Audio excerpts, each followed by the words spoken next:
첫 번째 이제 도시재생 뉴딜에 대해서 한번 개념적으로 살펴보고요. 두 번째는 도시재생 정책에서의 국가의 역할이 어떻게 변화되고 있는지, 세 번째에서는 도시재생 뉴딜 사업의 현황에 대해서 좀 말씀을 드리고, 그렇다면 네 번째에서는 우리나라 도시재생 뉴딜 추진 방향을 어떻게 가져갈 건지, 또 한국 도시지리학회에서는 어떻게 참여할 건지, 그런 방향에 대해서 말씀을 드리도록 하겠습니다. 자, 도시재생 뉴딜이라고 하면 어떻게 보면 뉴딜이라고 하는 거는 게임판에서 나온 용어죠. 어떻게 보면 굉장히 안 좋은 갬블링과 관련된 용어인데 판을 새로 짠다라는 의미입니다. 그래서 미국의 뉴딜 정책, 그래서 대규모의 경기 침체를 극복하기 위한 방식에서 나오게 됐고요. 그러다 보니까 우리 이제 한국판 뉴딜이란 말도 새로 붙여지게 됐고, 또 도시재생에도 뉴딜이란 말이 붙어서 도시재생의 새로운 판을 한번 갈아보자라고 하는 정책 기조가 마련되게 된 겁니다.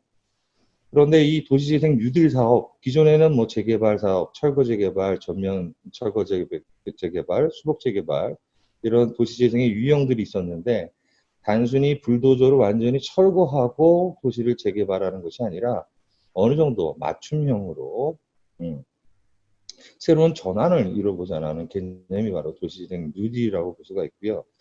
그래서 도시재생 뉴딜 사업의 유형별 특징을 보면 정부에서 채택하고 있는 것은 바로 이렇게 네 가지 유형입니다. 주거재생형, 일반 근린형, 중심시가지형, 경제기반형. 그래서 목표와 법적 유형, 또 사업 규모에 따라서 이런 유형들이 달라지고요. 또 대상 지역에 따라서 주거재생형 같은 경우에는 우리 동네 살리기라고 해서 소규모의 저층, 주거 밀집 지역, 뭐 슬럼이라고 볼 수 있겠죠.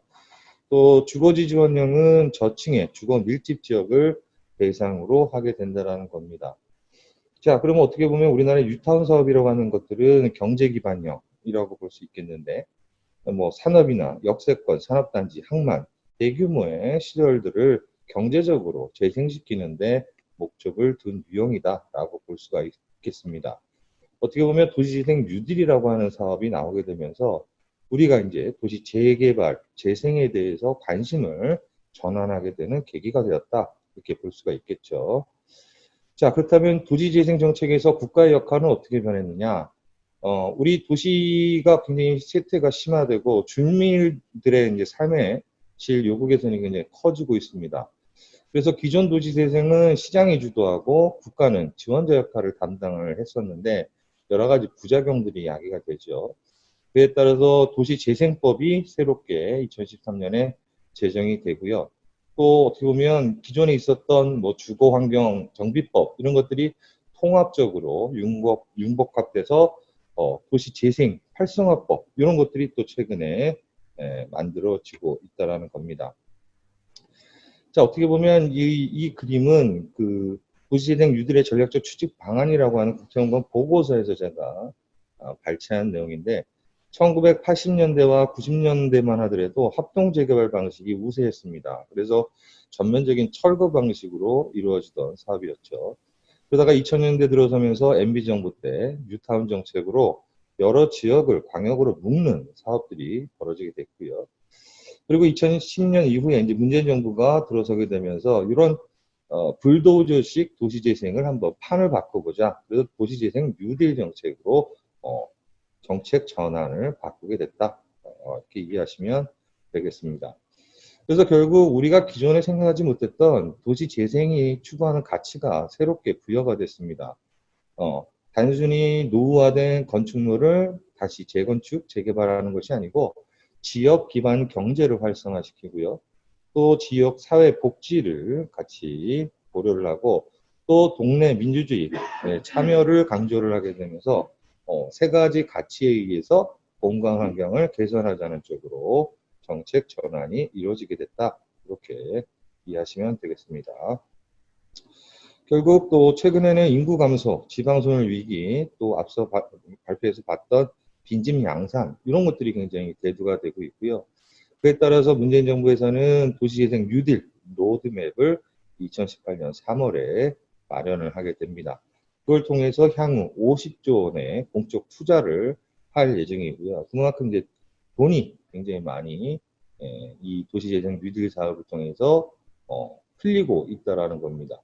이렇게 많은 돈이 풀리고 있음에도 불구하고 도시공학과나 도시계획과에서는 계획 수립이나 이런 부분에 참여를 해서 실질적으로 많은 예산들을 확보하고 있습니다. 하지만 이제 도시지리 측면에서는 이런 예산들을 실질적으로 확보하지 못하고 있다는 거예요. 그래서 우리 도시지리 학자들이 어떻게 대처를 해야 될까? 그런 내용들을 뒷부분에서 좀 말씀을 드릴 겁니다. 자, 그래서 도시재생 뉴딜 정책 사업의 전략적 추진 개념은 이 그림에서 보는 것처럼 대규모와 기초 인프라 스케일에 따라서 달라질 수 있고요. 그리고 이제 어떻게 보면 소규모 동네의 개념에서는 쇠퇴 지역을 측정하는, 탐색하는 이런 방식들이 많이 사용이 될 거고, 또 대도시권의 규모가 큰 경우에는 결국 거점의 도시 활성화에 목표를 둘 겁니다. 이런 공간적인 스케일이 굉장히 다양하기 때문에 이 보편적인 도시재생을 다 실수할 수가 없겠죠. 그래서 결국 국가의 역량을 집중하는 선택과 집중에 중심을 둬야 된다라고 하는 것이 이제 국가의 정책적 기조가 된다라는 겁니다. 그래서 이를 위해서 문재인 정부에서는 도시재생 뉴딜 사업, 많은 시범 사업들을 시행해 오고 있습니다. 2017년만 하더라도 68곳이 시범 사업지로 선정이 됐고요. 또 지금까지도 2020년에도 많은 지자체들이 대상지로 선정돼서 도시재생 사업이 진행되고 있죠. 2018년에는 99곳으로 더 확대됐다라는 내용이 되겠습니다. 또 2019년 상반기에는 53개 지자체가 신청을 해서 22곳이 선정이 됐고요. 충남에서는 이제 예산, 공주시 이런 지방 중소도시에서도 도시재생 뉴딜 사업이 시행되고 있다 이렇게 이해하시면 되겠습니다. 자, 그렇다면 한국의 도시재생 뉴딜 정책 추진 방향 이게 뭐 정부에서 마련한 기조이기 때문에 이거에 대해서 좀 말씀드리고자 하는 것이 아니고 이러한 도시재생 뉴딜이라고 하는 사업 추진 방식에 있어서 도시지리학자들은 어떻게 참여를 해야 되느냐? 우리가 뭐 도시계획이나 도시공학처럼 기본계획을 수립한다든지 아니면 뭐 활성화계획, 전략계획을 수립하는데 전문가들은 아니겠죠.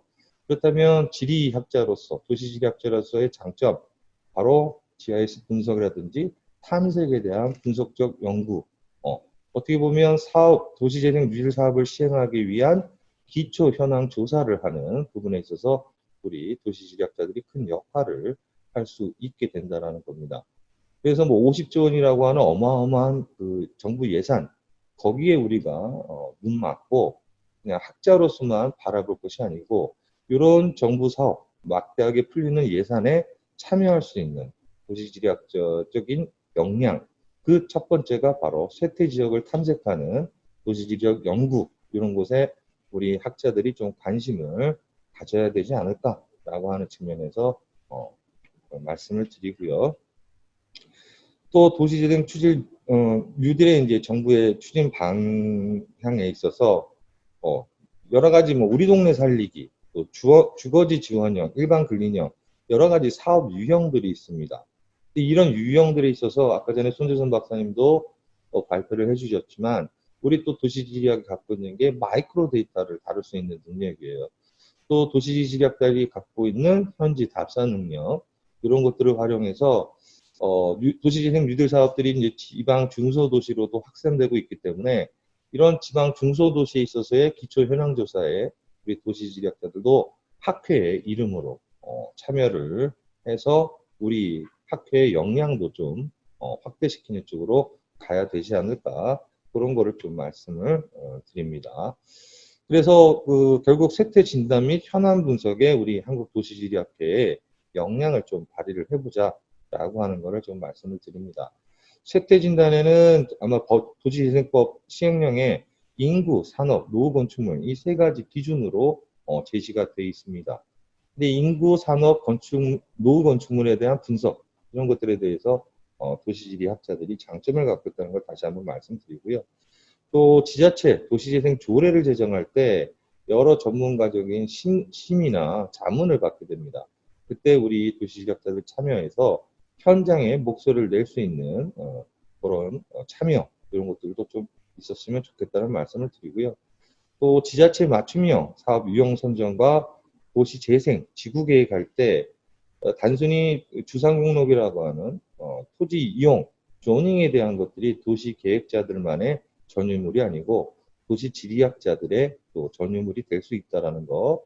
그래서 우리가 적극적으로 도시재생에 참여해야 되지 않는가 이런 말씀을 드려봅니다. 그래서 결국 도시재생 계획 수립에 우리도 참여를 해서 우리의 역량을 좀 넓히는 쪽으로 가야 되지 않을까 이렇게 말씀을 드리겠습니다.